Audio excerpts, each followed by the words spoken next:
Bismillahirrahmanirrahim.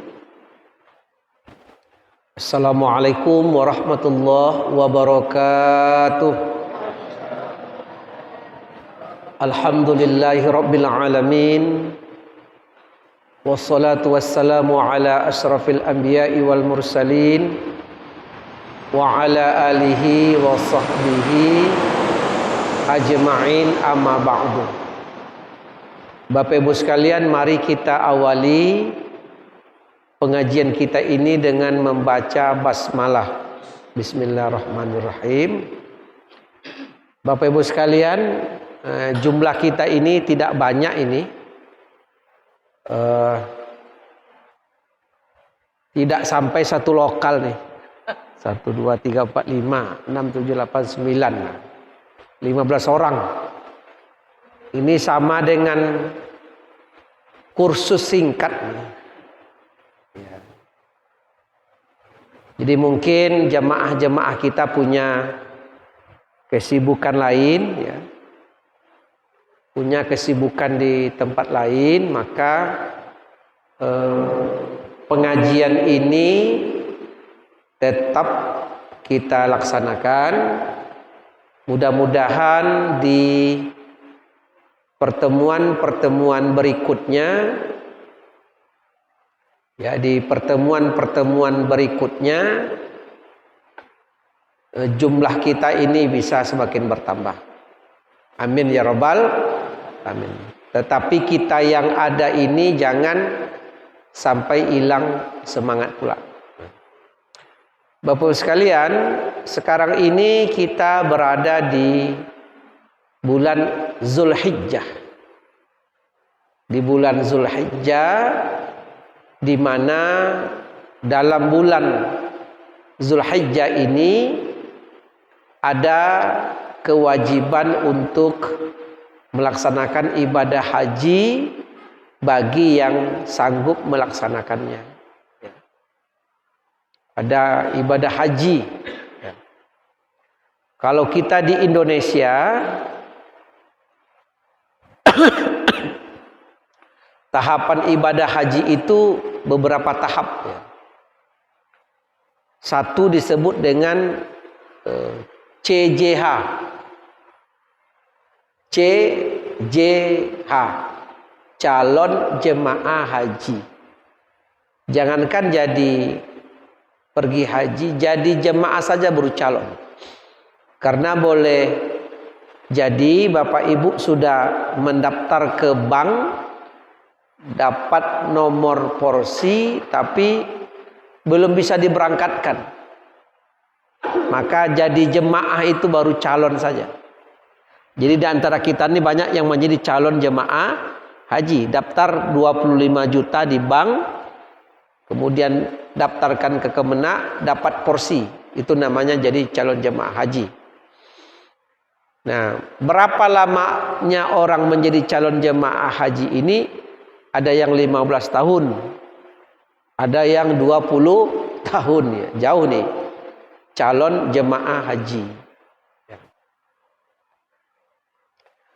Nah, kalau kita sudah dipastikan berangkat pada tahun itu, keluar paspor, kemudian kita sudah manasik, berubah CJH menjadi JCH, yaitu jemaah calon haji. Kita sudah jadi jemaah, tapi hajinya baru calon. Kenapa? Karena masih dalam proses keberangkatan. Kalau bagi yang gelombang pertama ke Madinah dulu, gelombang kedua baru ke Mekah. Tapi belum lagi sampai pada prosesi wukuf di Arafah. Jadi masih calon. Haji belum. Jadi jemaah sudah jadi jemaah, sudah berangkat, tapi karena belum wukuf di Arafah masih calon haji. Kalau kita di Madinah 8 hari, sudah 8 hari di Madinah, kemudian pindah ke Mekah menunggu masa wukuf. Itu ada sekitar 20 hari pula. Nah, selama itu kita disebut dengan jemaah calon haji. kita sudah berada di Mekah, ya, mana yang ke Madinah, tapi karena belum haji, jemaah calon haji. Sampai tiba masa wukuf di Arafah. Wukuf di Arafah itu tanggal 9 Zulhijjah. Ya, 9 Zulhijjah itu adalah wukuf di Arafah. 8 Zulhijjahnya disebut tarwiyah. 9-nya disebut tasyi'ah. Nah, wukuf di Arafah ini menjadi fardu. Kalau ada orang yang di rumah sakit, di ICU, masuk ambulan angkut pergi ke Arafah. Maka begitu sudah wukuf di Arafah, kembali mabit kemudian mabit di Muzdalifah, melontar jamarat di Armina, ya, di Mina, kembali ke Mekah tawaf ifadah, barulah orang ini menjadi haji. Alhamdulillah, barulah haji. Tetapi belum selesai, HCM namanya. Apa pula tuh Ustaz? Haji calon mabrur. Apa pula haji calon mabrur nih? Rupanya orang itu dihitung mabrur kalau akhlaknya sebelum dan sesudah naik haji itu berubah perangainya. Kalau sebelum haji dan sesudah haji berubah. Sebelum haji pemarah, sesudah haji tak pemarah lagi. Sebelum haji tak rajin sholat, sesudah haji rajin sholat 5 waktu. Itu namanya mabrur. Jadi kalau masih di Mekah belum nampak mabrurnya. Mabrurnya itu dihitung ketika kembali ke tanah air. Ya. Ketika kembali ke tanah air. Maka nampaklah akhlak nih, bapak ini berubah akhlaknya lebih baik, ibu ini berubah akhlaknya lebih baik, baru dari disebut mabrur. Tapi belum selesai Pak, namanya MCS namanya. Apa pula tuh? Mabrur calon sorga. Karena bapak ini masih di bumi, masih di dunia, maka belum bisa masuk sorga. Karena masih hidup. Karena calon orang masuk surga itu mesti mati dulu. Ibu ingin masuk surga apa tidak? Oh bu, mau apa tidak? Mau. Syaratnya ibu mesti mati dulu. Mau enggak ibu mati? Enggak usah. Masuk surga mau? Nah, jadi baru masuk surga. Itu tahapan. Dan kita ini Bapak Ibu terkait dengan haji itu banyak diambil dari syariatnya Nabi Muhammad sallallahu alaihi wasallam. Jadi kapan Rasulullah melaksanakan haji seperti haji kita sekarang itu diperkirakan sekitar tanggal 8 Hijriah. Jadi sudah 8 tahun hijrah ke Mekah, baru di ujung-ujung hijrah itu sudah diwajibkan haji. Jadi tidak awal-awal. Wajib haji itu turun ketika Nabi di Madinah. Jadi puasa Allah wajibkan di Mekah. Salat 5 waktu Allah wajibkan di Mekah. Puasa Allah wajibkan di Madinah tahun kedua hijrah. Haji Allah wajibkan di Madinah hampir tahun ke-8 hijrah. Jadi haji ini sudah jauh-jauh hari. Haji ini sudah belakangan dia wajibkan oleh Allah. Puasa lebih dulu, termasuk puasa-puasa sunat. Termasuk puasa 9 Zulhijjah itu diwajibkan oleh Allah, disunatkan sebelum terjadi haji Arafah. Ya. Jadi sebelum ada orang wukuf di Arafah, 9 Zulhijjah itu sudah ada puasa. Di 9 Zulhijjah itu adalah puasa sunat yang mana Allah sudah yang mana Nabi Muhammad sallallahu alaihi wasallam sudah mensunatkan puasa tanggal 9 Zulhijjah meskipun waktu itu belum ada yang wukuf di Arafah. Nah, jadi lebih dulu Rasulullah mensunatkan puasa 9 Zulhijjah, baru nanti kemudian orang wukuf di Arafah, sehingga kemudian orang menyebut puasanya puasa Arafah. Jadi puasa itu disunatkan karena tanggal 9-nya, bukan karena Arafahnya. Di tanggal 9-nya, bukan karena Arafahnya. Apa kesimpulannya? Sehingga puasa tanggal 9 Zulhijjah itu adalah karena tanggalnya, bukan karena Arafahnya. Tapi kemudian akan disebut dengan puasa Arafah. Nah, Bapak sekalian dimuliakan Allah, kewajiban dari manasik-manasik haji ini banyak meniru dari manasik yang dilakukan oleh Nabi Ibrahim alaihi salam. Jadi kalau diurut-urut, Nabi Muhammad ini mengikuti syariat Nabi Ibrahim tentang haji, dan memang secara silsilah Nabi Muhammad ini memang silsilahnya sampai ke Nabi Ibrahim alaihissalam. Jadi kalau kita hitung silsilahnya itu Bapak Ibu sekalian, Nabi Ibrahim tinggal di Palestina atau di Syam atau Masjidil Aqsa. Jadi namanya bisa disebut Palestina, bisa disebut Baitul Maqdis, bisa disebut Syam. Ya, itu juga dia. Syam, Baitul Maqdis atau Palestina. Ya, Syam. Di situ Nabi Ibrahim punya satu orang istri, awalnya namanya Sarah.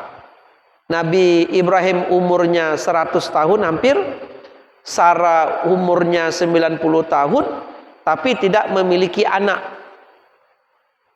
tidak punya keturunan. Dan Sarah sebagai istri paham betul keinginan suaminya kalau suaminya ini memang perlu anak, tapi tidak mungkin dari dirinya yang sudah tua. Akhirnya Sarah yang sudah sepuh itu meminta kepada Ibrahim untuk menikah lagi. Menikahlah Ibrahim atas saran istri. Ini Sarah dulu Pak. Kalau Sarah sekarang jangan Bapak coba-coba lagi, lewat. Itu Sarah. Nah, menikah. Dapatlah perempuan namanya Hajar. Tidak jauh-jauh rupanya calon yang kedua ini, Hajar, yang mana Hajar ini sudah akrab dengan kedua suami istri ini, jadi pembantu di rumah tangga mereka. Menikahlah Ibrahim dengan Hajar, lahir anak satu orang, laki-laki ganteng, diberi nama dengan Ismail alaihissalam. Siapa namanya Bu? Ismail. Dalam pada itu Sarah yang sudah tua tadi ternyata hamil juga, hebat. Lahir anak laki-laki, diberi nama Ishak. Jadi Nabi Ibrahim punya 2 orang anak dari 2 orang istri. Satu namanya Ismail dari istrinya Hajar, satu namanya Ishak dari istrinya Sarah. Kelak ketika dewasa, Ishak jadi nabi, Ismail jadi nabi. Jadi dua-duanya jadi nabi. Oleh Allah Subhanahu wa taala, ketika Ismail masih kecil, Allah perintahkan Hajar untuk diboyong agak ke utara dari posisi Syam, yakni posisi Mekah sekarang ini. Mekah sekarang yang orang haji itu, disitulah diletakkan Ismail dan Hajar di sana. Tidak ada tumbuh-tumbuhan, tidak ada kehidupan, air tidak ada binatang yang hidup di situ, tidak ada tanaman yang bisa tumbuh karena kering. Tapi Ismail dan Hajar ditinggalkan di situ. Kemudian begitu diturunkan dari onta, diletakkan Ismail dan Hajar di situ. Kemudian Ibrahim diperintahkan meninggalkan anaknya. Di stop oleh Hajar. Wahai Ibrahim, apakah engkau tinggalkan kami berdua di sini? Ibrahim tidak jawab, langsung jalan aja terus. Dihambat kali kedua. Wahai Ibrahim, kata Hajar, engkau tinggalkan kami berdua dengan anakmu yang bayi, yang tidak ada apapun di sini. Ibrahim diam. Karena Hajar ini orang yang taat kepada Allah, keimanannya mantap, sensitif orangnya, langsung bertanya kepada Ibrahim, wahai Ibrahim, apakah Allah yang menyuruh engkau meninggalkan kami? Wah, kata Ibrahim, ya. Apa kata Hajar? Tentramlah hati kami ini, karena Allah yang memerintahkan engkau meninggalkan kami berdua di sini, pasti Allah juga yang akan jaga kami. Mantap, mantap. Kalau ibu-ibu kini tak coba-coba lah. Bang, kemana bang? SPPD 5 hari. Dengan siapa kami tinggal bang? Allah Ta'ala. Tak ada bang, pokoknya duit nanti. Jalan aja. Nah, nanti Ismail di situ. Nah, nanti akan ada kisah Zamzam menjadi syarat, menjadi rukun haji dan umroh, yakni sa'i. Menengok Ismail itu haus, cari air tidak ada, Hajar bolak-balik 7 kali, Sofa Marwah 1, balik ke Sofa 2, balik ke Marwah 3, balik ke Sofa 4, balik ke Marwah 5, balik ke Sofa 6, balik ke Marwah 7, berakhir di Marwah. Kalau kita sambung sekitar 3,7 kilo. Karena dia 480 meter 1 kilo jalan PP, kalau disambung 7 kali itu 3,7 kilo. Nah, maka berjalanlah Hajar sejauh 3,7 kilo cari air. Dapat air. Nah, itu dia. Itu nanti menjadi sejarah tentang syai di Mekah. Jadi hari ini kita bicara haji dikit nih. Nah, sementara di Palestina ada siapa tadi? Di Palestina itu ada anak Nabi Ibrahim yang bernama siapa? Ishak. Ishak. Ada nama orang sekarang Ishak, Pak? Ada Ishak, ada. Ada kawan-kawan kita Ishak namanya.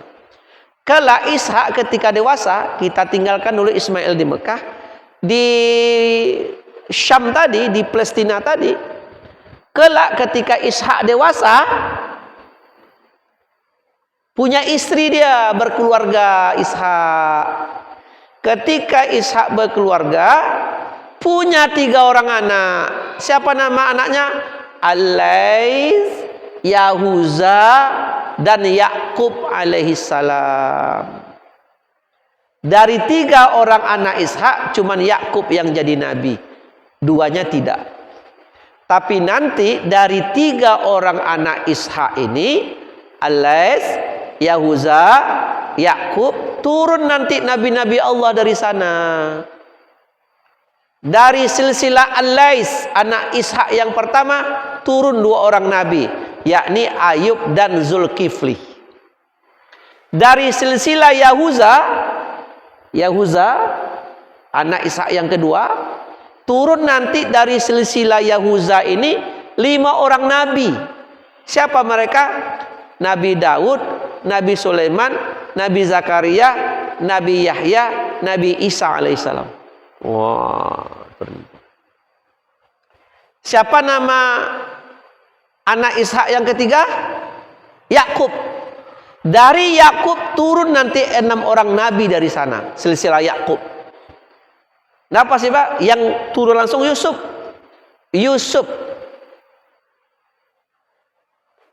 Yusuf kemudian di bawah Yusuf nanti ada Sulaiman, Harun, Musa, dan Nabi Yunus alaihissalam. Itu nanti dari silsilah Yakub.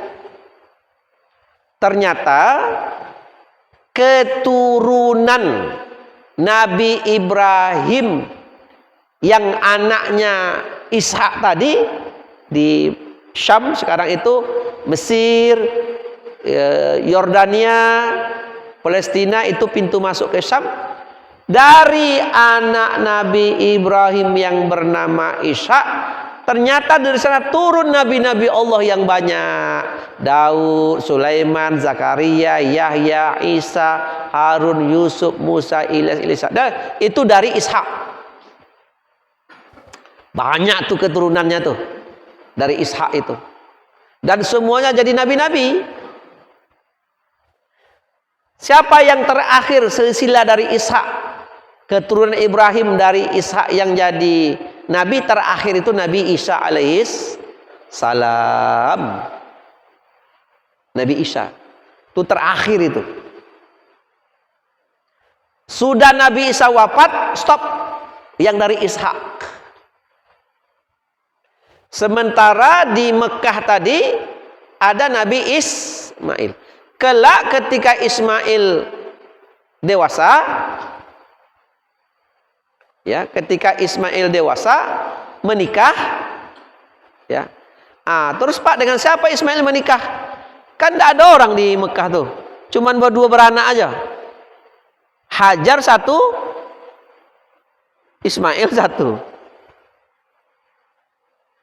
Apa ceritanya kok bisa banyak orang di Mekah? Dengan siapa Nabi Ismail ini menikah? Ternyata ada suku namanya suku Jurhum. Apa namanya Pak? Jurhum. Suku Jurhum ini dia biasa melakukan perjalanan dari Yaman ke Syam. Pada posisi Mekah itu mereka tidak pernah berhenti, tidak pernah. Karena dianggap tidak cocok jadi rest area. Tidak ada air, tidak cocok, tidak ada tumbuhan, tidak ada orang. Hanya lalu saja. Tapi suatu hari mereka melihat ada burung yang berputar-putar di posisi Mekah itu. Nah, itu asal muasalnya Pak. Oleh kepala suku Jurhum diutus orang, coba kamu tengok kok banyak burung berputar-putar, pasti ada sesuatu di bawahnya. Ternyata betul di situ sudah ada danau. Di mana danau tadi di pinggirnya duduk seorang perempuan dengan anak bayi, yakni Hajar dan Ismail tadi. Lapor balik, Pak, lapor. Luar biasa Pak, ada air danau di situ. Ayo kita ke sana karena air sumber kehidupan. Minta izinlah mereka ke Hajar untuk tinggal di situ. Kata Hajar, nggak bisa, saya izin ke suami saya dulu. Maka kemudian izin ke Ibrahim, tapi Ibrahim nanti minta 200 ekor kambing sebagai pengganti mereka tinggal di situ. Tinggallah situ suku Jurhum. Nanti suku Jurhum ini punya anak gadis, menikah dengan Ismail alaihissalam. Jadi Pak, yang punya Mekah itu sebenarnya, yang punya kota Mekah itu Ismail dan Ibrahim. Kalau duit lah beliau itu kini berapalah aset banyak di Mekah. Nah, dari silsilah Ismail ini, kalau dari Ishak tadi kan, Ishak dan Ismail kan selepel kan, satu ayah, ibu aja beda. Dari silsilah Ishak turun nabi-nabi Allah yang banyak, sementara dari silsilah Ismail alaihissalam tidak ada satupun yang jadi nabi. Dari silsilah Ismail ini tidak ada. Selama 30 generasi ke bawah tidak ada yang jadi nabi kecuali hanya Nabi Muhammad sallallahu alaihi wasallam.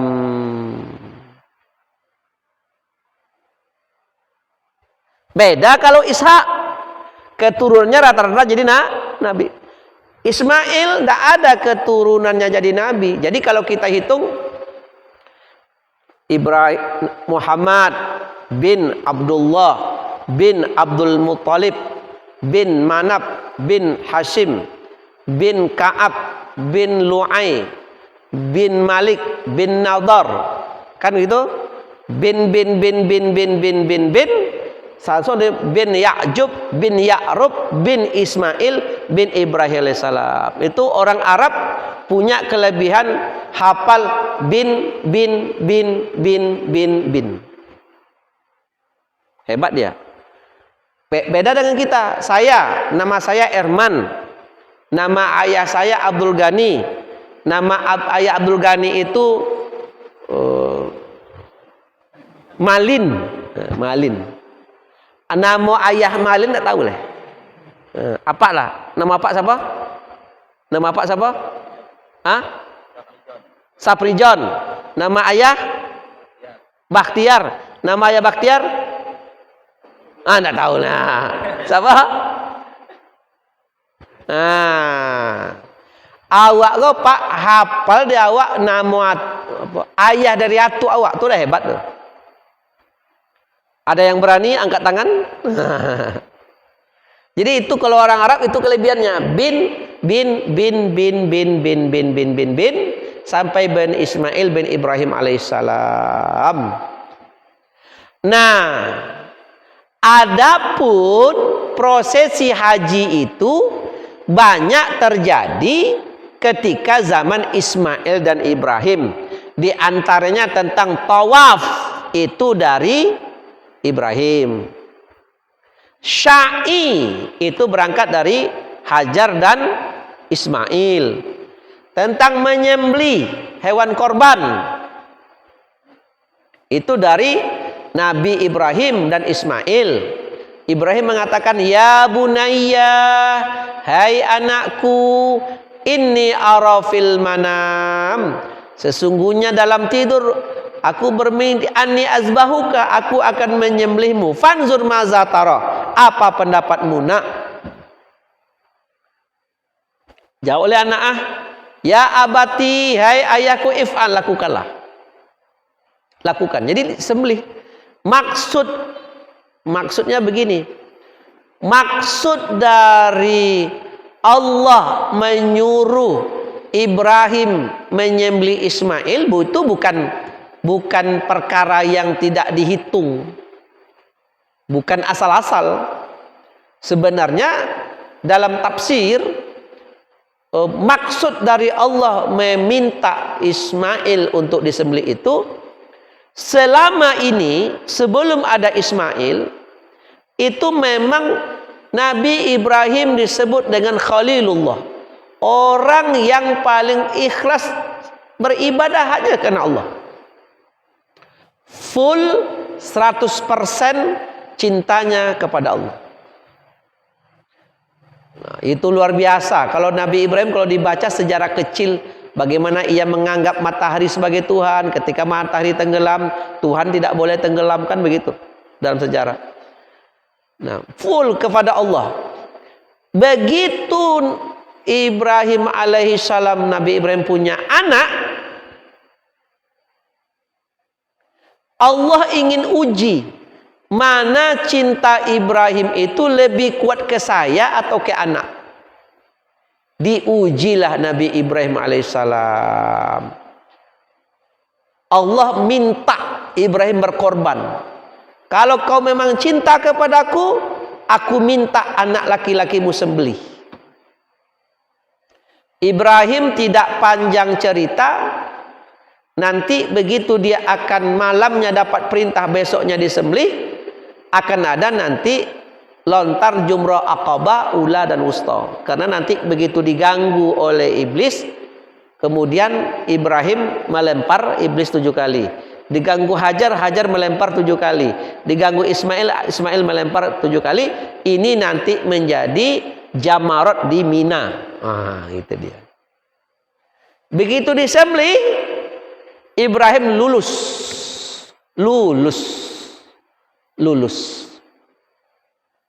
Ketika Nabi Ibrahim lulus, Ismail diganti pakai seekor kibas. Ya. Ternyata ini menjadi hukum bagi orang yang sanggup. Jadi Allah meminta pengorbananmu, Allah tidak minta banyak. Allah hanya minta setahun itu cuma 2.700.000. Berapa korban di kita, Pak? 26. Allah hanya minta setahun itu 2.600.000. Banyak mintanya tuh. Kan enggak kan? Allah enggak minta anakmu, Allah enggak minta mobilmu, Allah enggak minta rumahmu. Allah hanya minta setahun 2.600.000 berkorbanlah. Untuk menguji kalian ini beriman apa enggak? Nah, di sini berapa kakak, Pak? Ada 400.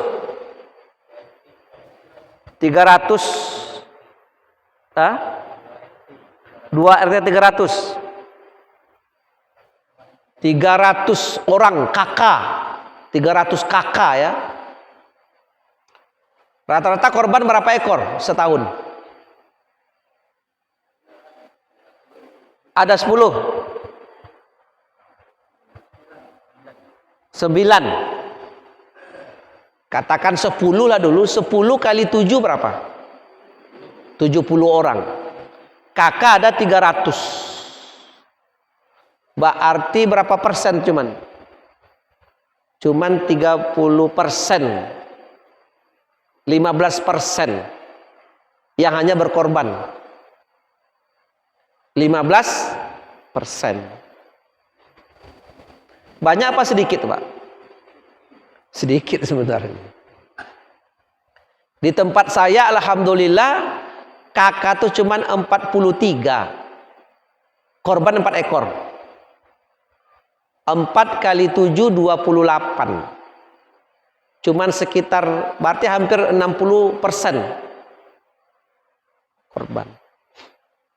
Jadi agak aneh kita nih, ada perumahan kakaknya 200, hewan korban cuma 1. Bagilah 0,2 kilo lah seorang sekali masak.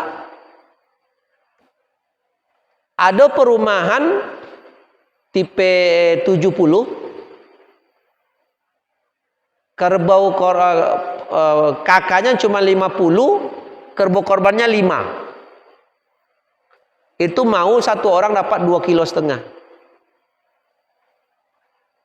Dengan kriteria yang rumah tipe komplek 70 tadi itu orang semuanya pantang makan daging. Tapi rata-rata dapat 2,5 kilo sampai 3 kilo. Yang perumahan yang 200 kakak ini yang cuma 1 ekor ini tahan banting makan daging. Mana yang bagus nih kan? Ini kan aneh-aneh. Ya Ustaz ya. Atau bahkan ada yang belum pernah makan daging sama sekali. Iya apa enggak? Jadi awak hati-hati Pak. Ada masyarakat awak kok enggak pernah makan daging. Karena mahal kan? Sekilo 100.000. 190 sekilo. 150. Setengah kilo 75.000. Setengah kilo berapa lah banyak? Nah disitulah kita berkorban untuk memberi saudara-saudara kita itu untuk makan. Jadi berkorban ini penting untuk memberikan kesempatan untuk membantu saudara-saudara kita yang lain. Ya. Nah itu korban itu. Hanya minta 2.600.000. Payah tuh berkorban. Padahal ansuran mobil dengan ansuran rumahnya sebulan ada 6 juta tuh. Nah, itu kan. Nah jadi inilah kisah tentang haji ini. Nah, tentang haji. Nah, jadi kembali kita sedikit bahwa kisah-kisah haji ini adalah kisah-kisah yang ditarik dari Nabi Ibrahim alaihissalam. Dan Bapak Ibu sekalian, bersyukur kita jadi umat Nabi Muhammad sallallahu alaihi wasallam. Ternyata Nabi Muhammad, Nabi kita ini belum lagi lahir, belum lagi muncul. Rupanya sejak Nabi Ibrahim alaihissalam, ini Nabi sudah viral, sudah diceritakan akan ada Nabi terakhir.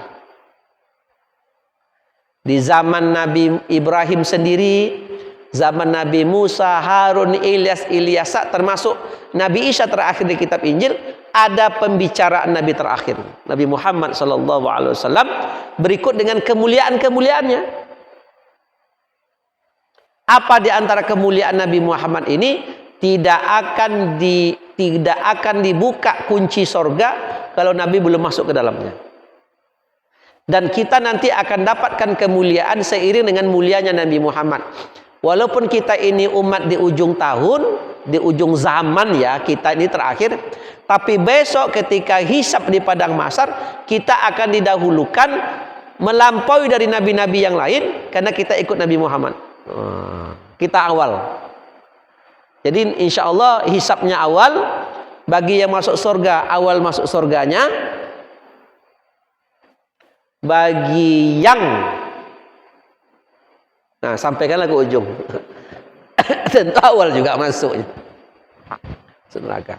Dan kita punya kelebihan-kelebihan ini, apalagi bahwa Nabi Muhammad berbeda dengan nabi-nabi yang lain karena Nabi Muhammad bisa memberikan syafaat. Jadi ada satu riwayat, begitu surga sudah mau ditutup, seluruh orang sudah masuk surga dan nabi-nabi sudah duduk pada tempat masing-masing, ada satu kursi yang masih kosong, yakni kursi Nabi Muhammad. Ditanya, mana Nabi? Ternyata masih di luar surga, mencari umatnya untuk diberikan syafaat sampai semuanya masuk. Masya Allah. Dan ketika riwayat yang sahih, Nabi Muhammad SAW, kalau air hujan, kan hujan hari itu orang Arab bergembira. Mana tak bergembira? Paneh, air kurang, hujan. Itu orang Arab keluar bergembira. Di tengah-tengah orang Arab bergembira, Nabi menangis. Ditanya oleh sahabat, mengapa engkau menangis ya Rasulullah, sementara orang seluruhnya gembira? Kata Nabi, besok umatku akan banyak masuk neraka seperti lebatnya turun hujan ini. Itu ini tangiskannya Pak. Macam mana hujan golobek turun ke bawah, macam itulah besok umatku tuh jatuh ke dalam neraka. Kalau masuk kampung apa nama itu Pak? Kalau ada mangga turun banyak, bagelobak nama itu jatuh. Apa nama itu ya Ustaz? Bagelobak nama. Pokoknya jatuh. Nabi menangis. Orang gembira turun hujan, Nabi menangis. Nah, Nabilah kemudian yang memberikan syafaat. Ya, insyaallah. Mudah-mudahan kita dapat syafaat dari Nabi Muhammad SAW. Amin. Yakni bagi yang senantiasa berselawat. Apalagi kelebihan umat Nabi Muhammad nih, besok kita ini mendapatkan nikmat hukum-hukum yang tidak seberat umat-umat sebelumnya. Apa maksudnya tuh Ustaz? Begini, syariat umat-umat sebelum Nabi Muhammad itu keras, berat. Contoh, soal taubat kepada Allah. Ada orang manusia berbuat dosa apa tidak? Ya, rata-rata semua manusia berbuat dosa. Maka kalau ada manusia berbuat dosa, maka taubat adalah jalannya. Taubat dengan dosa ibarat kaca mobil yang kena debu, kotor, dia ambil kain basah dilap. Bersih tak kacanya lagi? Bersih. Maka kain lap ini namanya taubat. Orang bisa bersih. Maka Kalau tobatnya umat Nabi Muhammad itu cukup istighfar, menyesali, tidak mengulangi lagi. Tobatlah ia. Berbeda tobat versi umat sebelum Nabi Muhammad, seperti umat Nabi Musa alaihissalam. Al-Quran mengatakan kalau umat Nabi Musa berbuat dosa kemudian ingin taubat kepada Allah, maka cara taubat umat Nabi Musa itu adalah dengan membunuh dirinya. Ambil pisau tusuk perut, mati, baru diterima taubatnya. Kita kan enggak? Kita kan enggak, Pak? Baru dosanya 0 ketika sudah mati.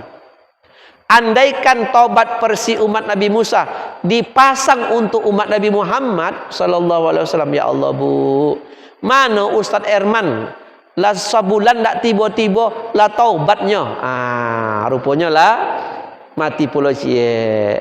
Iko mungkin awak yang ada mungkin hilang sama hilang, Pak. Kan Allah Maha nikmat. Jangankan menjadi nabinya. Jadi Nabi Musa alaihissalam pernah menawarkan diri menjadi nabi terakhir. Kata Allah, tidak bisa. Kalau tidak bisa saja jadi nabi yang terakhir, ya Allah, jadi umatnya jadi juga lah. Kata Allah, tidak bisa. Maka bersyukurlah kita menjadi umat Nabi Muhammad sallallahu alaihi wasallam dengan syariat-syariat yang dibawanya. Bapak Ibu sekalian, inilah seputar bulan Zulhijjah yang terkait dengan di Mekah. Kemudian kita yang di sini disunatkan untuk ikut ibadah korban. Demikian yang dapat kami sampaikan. Insya Allah di bulan Juli besok kita akan mulai mengkaji kajian tentang hukum keluarga Islam yang biasa menjadi topik kita di Selasa yang ketiga ini. Demikian Bapak Ibu sekalian, sholat Isya masuk jam 19:38. Jadi sekitar 3 menit lagi akan masuk waktu sholat Isya. Demikian Bapak Ibu, mudah-mudahan ada hikmahnya buat kita bersama. Billahi taufiq wal hidayah. Wassalamualaikum warahmatullahi wabarakatuh.